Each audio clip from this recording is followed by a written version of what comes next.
Okay, good morning. Sorry to be a little late. We're getting ourselves technically set back up again here. I'm Dr. Petra here at CSLDallas. We are in our Science of Mind class. I want to thank Dr. Tracy for being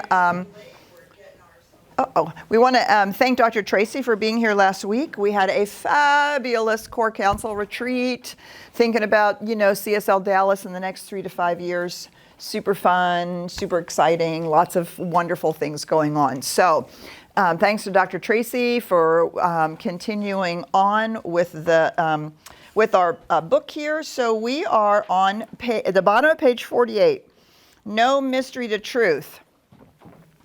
And again, we talked about this a couple of weeks ago to remember that part of what Jesus' project was, part of the project of New Thought, is to take these deep spiritual truths out from underneath all of the esoteric trappings and all the religious trappings.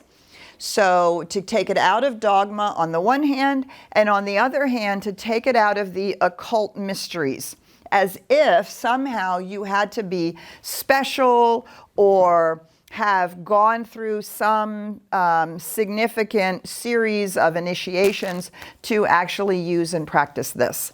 So every time that Ernest Holmes writes in The Science of Mind, there is no mystery to truth, it is because this is the science part of Science of Mind.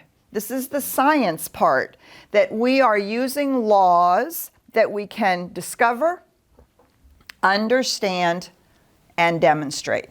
Now, does this mean that we can understand and fully grasp the infinite mystery of the transcendent spirit? Of course not.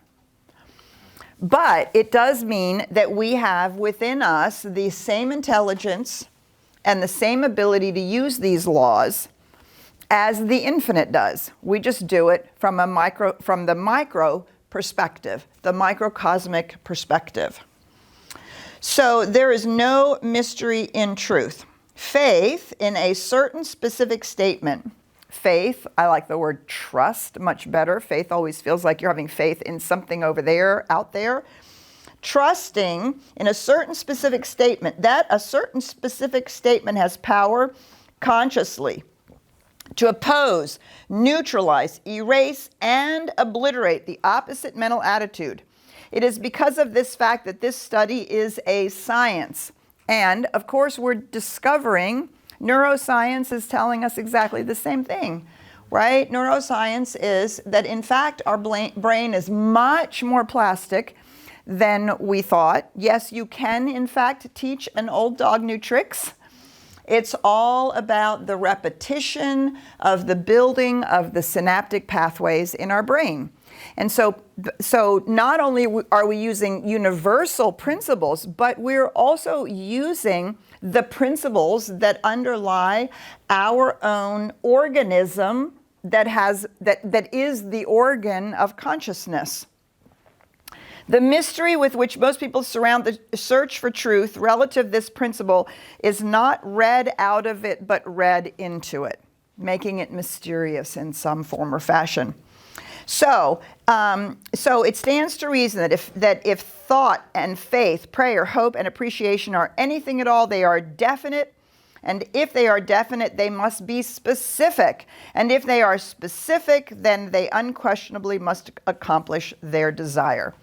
Too many times I hear people saying, well, I'm just going to wait and see what happens, what Spirit wants for me. I'm going to see how I don't know. Should I really want anything? Isn't that my ego talking? Shouldn't I worry about my desires? All of which are ways in which we don't claim our power to co-create. And our power to co-create is that God-given power that we have to be who we are, which is co-creators. So I love it when he gets very definite, and he wants to remind us that this is a very definite science. You don't go into the lab, the scientific lab, and go, well, I hope that if I, do this and that, maybe something will happen, and I hope that, maybe the chemicals will like me today. Maybe the lab will, maybe I have, right? We don't do any of that. We set out, if we're going to be a scientist, we set out in the laboratory. I know this because my dad was a research scientist. He was a research chemist. You go in there with a hypothesis, and then you prove it. You either prove it or you disprove it. It either works or it doesn't. There's actually truthfully no emotionality in it. You just set up your hypothesis, and then you start with the alchemy of it all, right? You start playing. So we want to be specific and we want to be definite. So this next chapter, this little section, hope is a subtle illusion. Hope is a subtle illusion, is the way in which we undermine our specific and definite spiritual work, is that we hope it will work. We hope it works. So I'm thinking that when you get out of bed, you do not hope gravity works. And when you use your computer or your calculator, you may hope that it turns on and works properly. But if it's working properly, you don't hope that it's going to do the problem that you give it.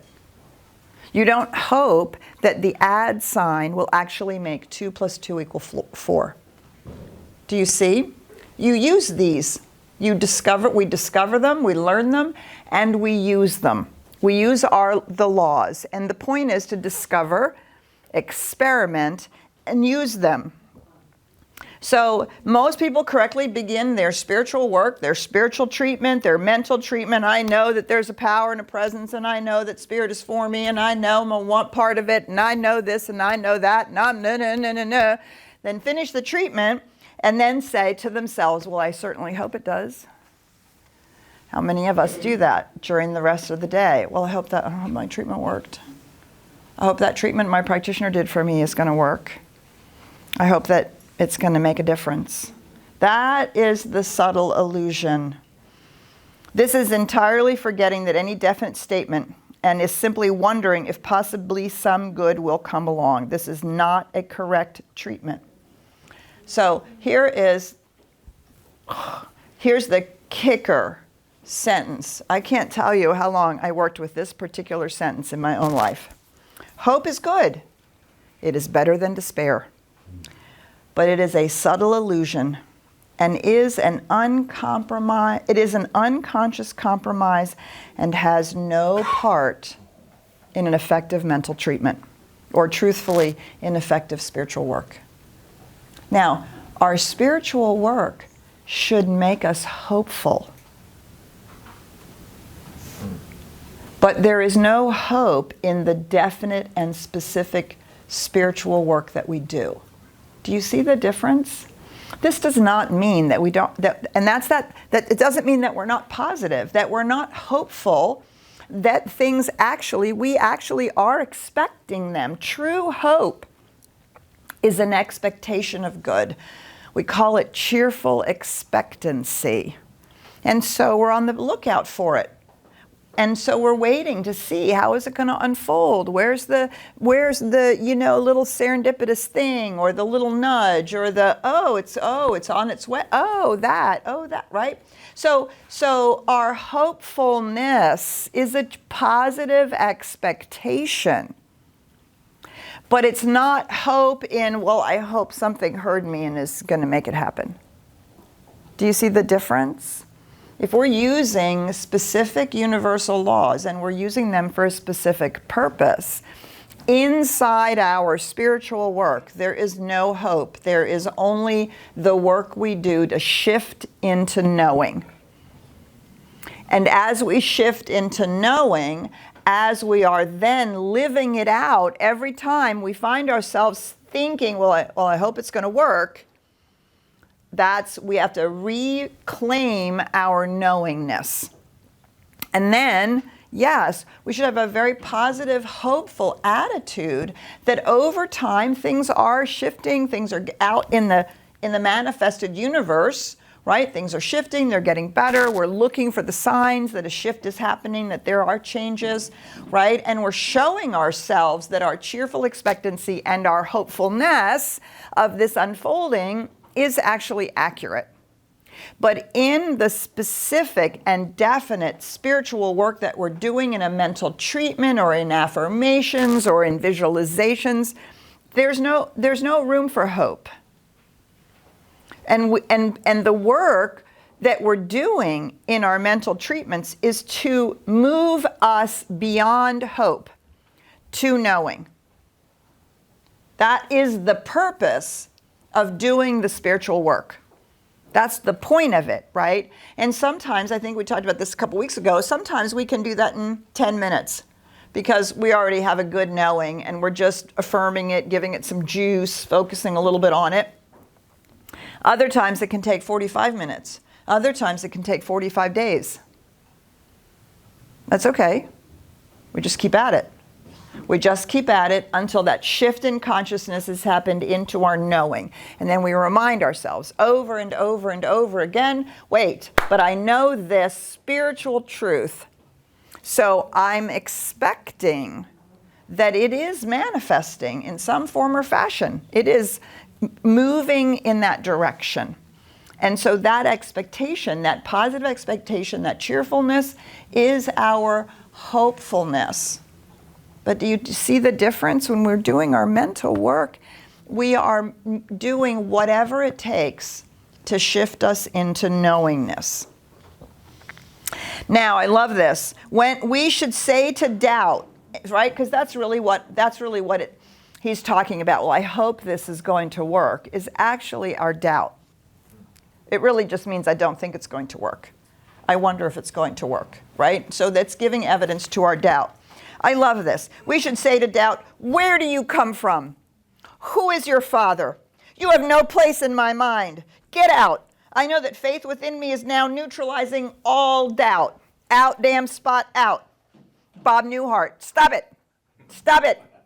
No. This is the universal no, right? This is not the spiritual truth, is the universal no. We're not saying no to the experience we might be having. Yeah, we definitely, I mean, it's silly. Oh, no, I don't have any pain. It's crazy, right? Of course we're recovering from something, or we have heartache or whatever. Of course we have human experience, but our doubt does not come from spiritual truth. It comes from the human side of us. And so we say, no, there's no spiritual truth to this doubt. There's nothing in the universal principles and laws that has doubt. That's what I'm using, right? And so this is our powerful universal no. Where did you come from? Well, you know where it came from. It came from your mother, of course, right? Right? It came from your mother, it came from your father, it came from society, it came from the books, you know, the school. We could go on and on and on. The answer to that is in therapy, right? So we know where it came from, but it has no spiritual truth. It has no spiritual truth. That's what we're saying no to. And we're recognizing where our doubt comes from, and that when we are using our spiritual work, when we're using our spiritual mind treatment, our mental treatments, and the practices of that, we're coming from the spiritual truth, and we're saying no to the human doubt. And so I love it when he gets all passionate and powerful. No. And yeah, just say. I mean, I have taken this up over the years of my life. And it is extraordinary what a difference it makes. Because the minute that we take that stance, we have shifted ourselves into our spiritual being. And we are no longer operating out of our humanness and our human experience and our littleness and our smallness. We are operating out of the truth that we are individualized expressions of the divine, and therefore can do this, can say this, can actually discover and use universal principles, just like our humanness can discover and use the natural laws that the sciences are discovering and continue to discover, right? Then the whole new sets of laws when quantum physics came around, whole new sets of laws, whole new things, changing everything, neuroscience changing everything. All of these things help us expand the recognition that there are laws that we can discover and use. And that's what we're doing. This is the science part of the science of mind.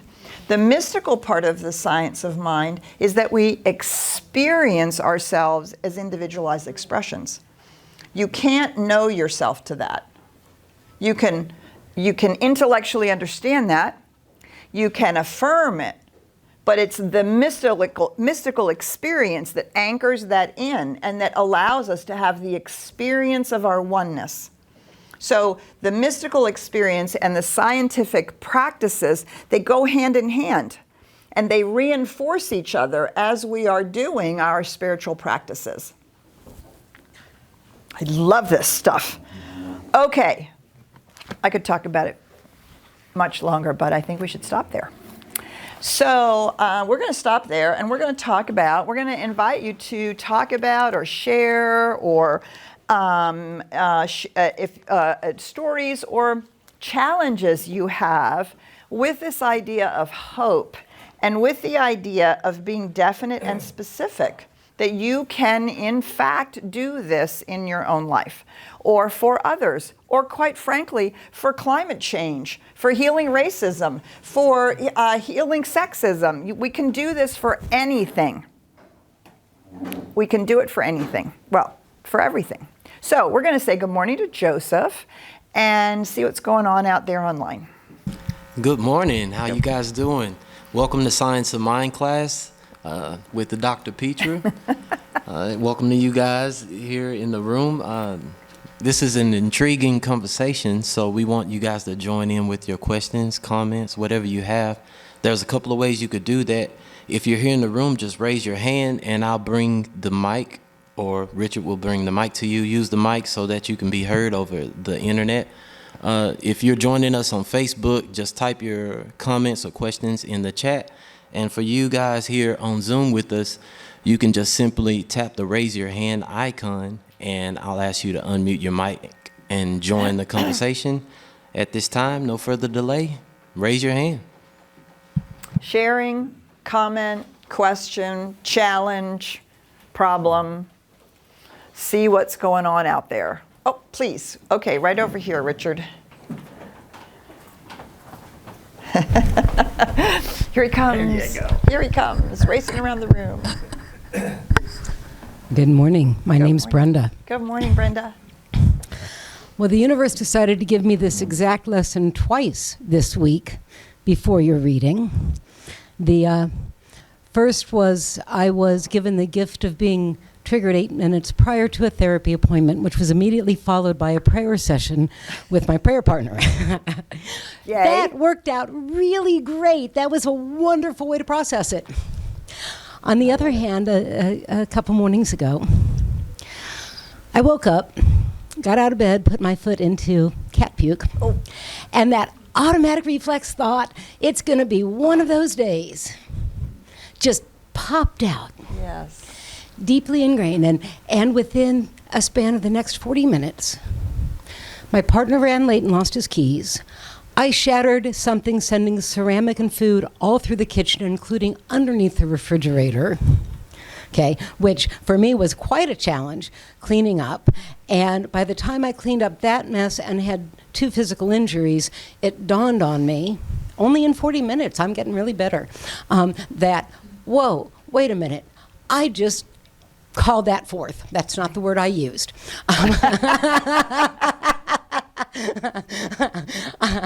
I just brought that forth, and I just need to sit down and breathe, and then when I'm back to breathing, I'll call my prayer partner. Right. And as I sat down, before I could pick up the phone for my prayer partner, one of the reverends here called me out of the blue saying, I just got a mental ping from you. Is everything okay? Now,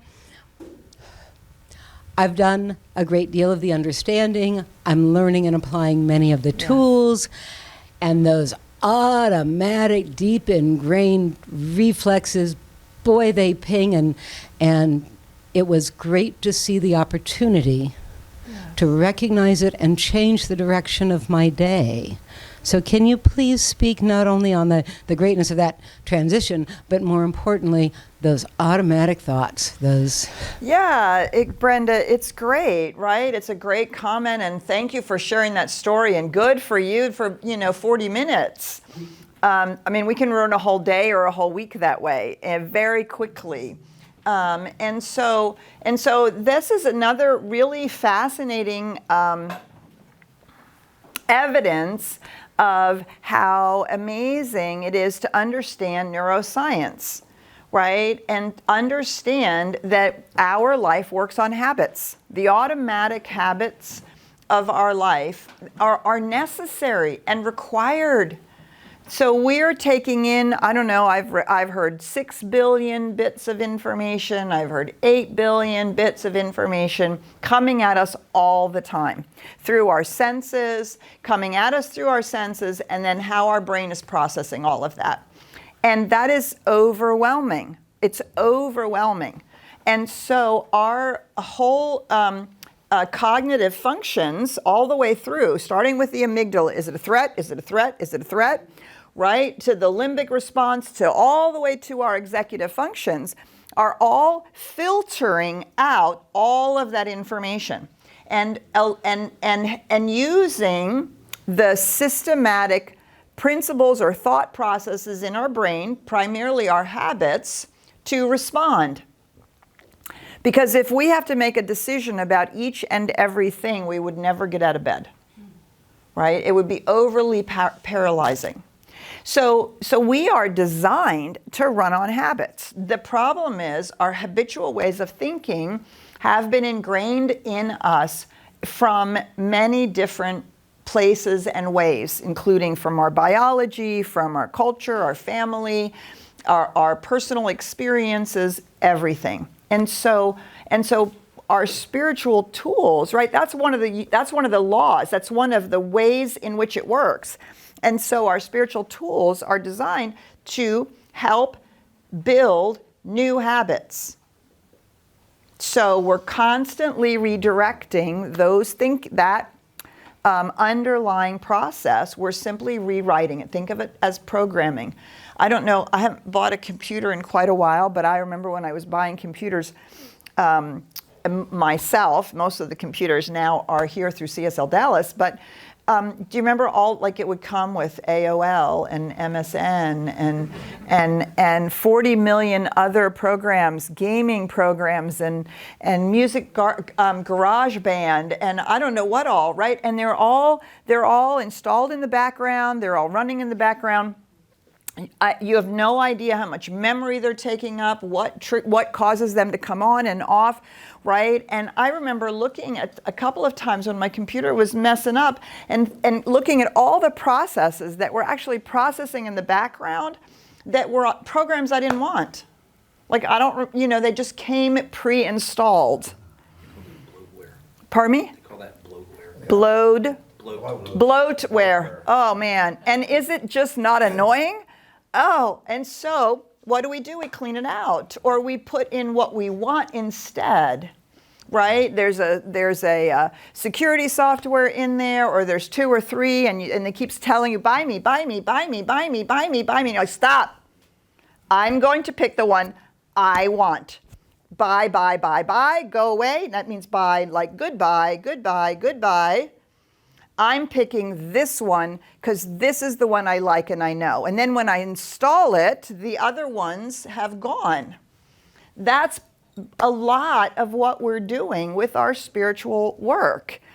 And so what can I say? How do you change a habit? Practice. I love what Wayne Dyer says. I know it's a little rude, but he says, you chew your fingernails? You don't want to chew your fingernails anymore? Stop putting your fingers in your mouth. If you don't put your fingers in your mouth, you can't chew your fingernails. So you have to find the key. What's the thing, right? What's the thing? And then as best we can, stop doing that. And okay, so let's just say the other thing. Sometimes it is impossible to get from a negative thought to a positive one. It's going to be one of those days. It's going to be one of those crappy days. Oh, it's going to be fabulous. Today's going to be fabulous. And your brain's going, yeah, well, on that.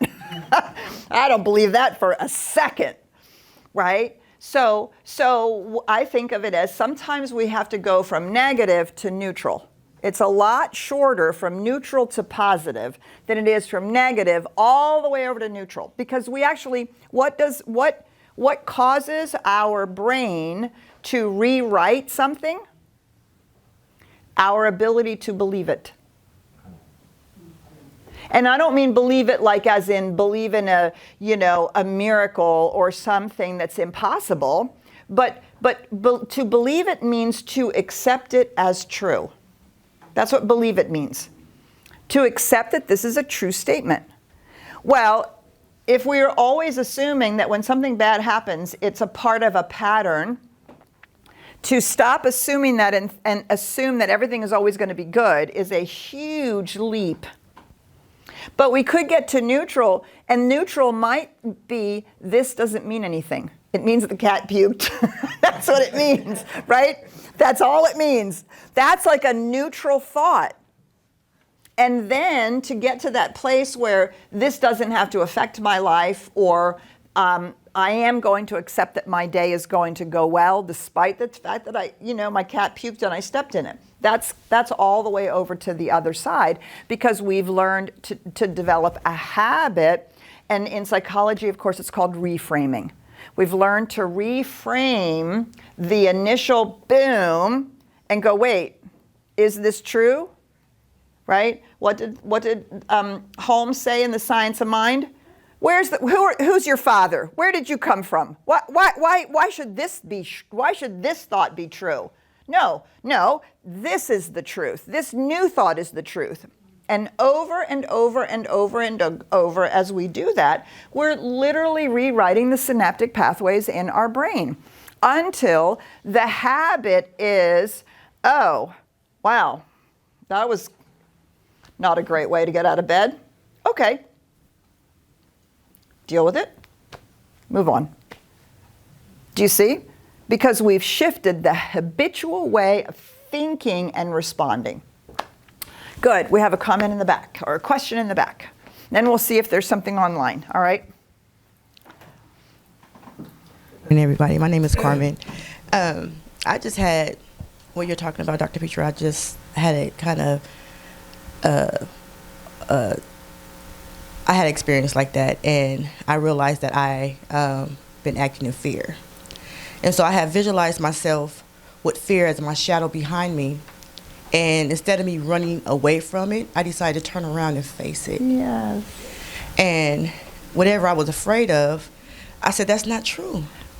That's not the truth. And so I did my affirmations and what I thought, my I am affirmations. And I stopped running from it. Yes. And I think that's what you're conveying, is that, it's, I don't know, but yeah, so. Beautiful. Yes, exactly. So I actually, and I told myself, I declared that I'm no longer going to run from that situation or that emotion. And I think the situations has a lot to do with our emotions and what we're thinking. And so that was one of my emotions, was fear. Right. And I said, no longer, I declared, no longer will I run. I will face it, and I know the truth now. Yes. And so I wanted to say. Beautiful. I love that. And sometimes if we can't quite get to the place of I'm going to face my fear, or my fear isn't going to run me, I was taught to put, you said it was your shadow behind you, right? Turn and face it. My step in between that was to put my fear beside me, put my arm around my fear and say, it's all right, you and me, we're going in together. Right? As opposed to leading with my fear or having my fear chase from behind, right? So that to me was the neutral position, because I wasn't trying to get rid of the fear. I wasn't to that point yet. I hadn't gotten to the place where I could face it, understand where it was coming from, what's the thought that's driving the fear, etc. I just wasn't there yet. So first, you and me were going in together. And then exactly what you said, turn around and face it. There's no spiritual truth to this fear, because there's no spiritual truth to the thought that is driving the fear. And if the emotions are always the result of some belief or thought that we have, even though the thought isn't conscious, right? It's the way in which we're assessing whatever is going on, however we're assessing it, and we have an assessment of that, and that's what's producing the feelings. Can happen this fast, can happen over the course of time. And so when we shift the way that we're looking at it, if we shift what we're holding in our consciousness, the emotions will in fact shift. We might still have a moment of fear, but we'll know instantly how we want to reframe it, what we want to think about it, so that we have a more hopeful, positive engagement with it. All right, we have one more comment here, but let me check online before we come to you, Dennis. Joseph, let me turn to you and see what comments you might have out there or conversation. This first comment is coming from Zoom. Armando, could you unmute your mic and join the conversation? Good morning, Armando. Good morning, Dr. Petra. Excuse me. In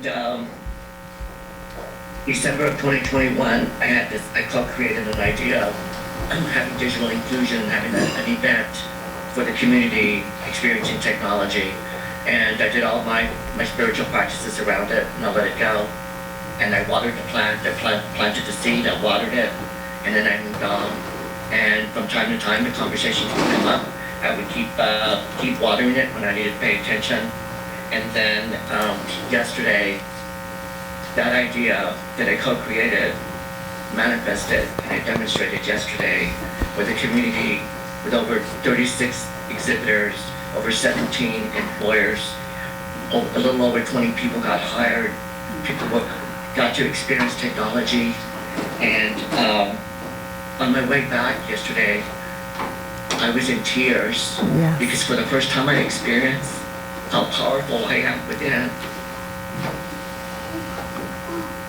And it was just so profound. Yes. And it was so mystical. Yes. It was just a beautiful mystical experience that I had yesterday. To see planting that seed and believing and trusting and knowing. I thought it was going to blossom in October, and it didn't happen. And I just moved on. I kept watering it. Yes. And just be patient and believing and trusting. And it all unfolded yesterday. Wow. And I saw that, Armando. It's so cool. And so much congratulations. And how contrary to popular belief, how humbling it is to understand how powerful we are. And you really had that moment, right? And we so often think that when we're manifesting something, it's something egoic. And I love that you said you had such a mystical experience of recognizing that that work manifested something amazing. And we're going to talk about that. That's our whole theme for this week in our Step Out in Faith program. Have patience with the process. And if it doesn't happen in October, right, it's not, oh gosh, I hope it's going to happen. No, you just keep watering the plant and you move on. And you trust that it does unfold. I'm so grateful that you shared that, Armando. And you deserve all of it because you have given it so much attention and love. Right, and that's the other thing I know about Armando. He doesn't talk about, oh my God, I hope this is going to happen. What he talks about is, well, I'm not sure how it's going to happen, but I expect it to happen, which is a very different thing. Do you see? I'm not sure how it's going to happen, but I expect it to happen is very different than, oh, I don't know how this is going to work out, so I hope somebody's going to fix it or do it or figure it out. You know, it's a very different thing. Thanks for sharing, Armando. Super beautiful. All right, so I'm going to come into the room, Dennis, to Dennis, Joseph, unless we have somebody else out online that we want to bring in. Okay. Oh, okay, Dennis. Good morning. My name's Dennis, and this voice thing. Okay, I just started rereading a book that I read like 10 years ago, and I like to do this every once in a while, and because you always get more out of it the second time. Right. And there was a line, I hadn't flipped too many pages. I'm like, why did I not catch this 10 years ago? Well, because I wasn't ready for it. Okay, so in the last 10 years, I've become much more conscious of the truth of who I am. Yes. There's a line in this. Okay, it's called The Untethered Soul. Is Yes, the book. fabulous book. Oh my God! And then the second one is just as good. Oh yeah. Oh, I need to get it then. Oh yeah, it's an application. It's an application book of The Untethered Soul. I can't remember the name of it, but it's yes. Yeah. So go ahead. Sorry. So that's okay. So I hadn't flipped too many pages, and he says, because he's talking about this voice in your head, it's not me. Yes. It's not me. And see, I got it Yes. this time. So, but yeah, there again, Beautiful. anybody that's having issues in this area, I think that would be a great book to.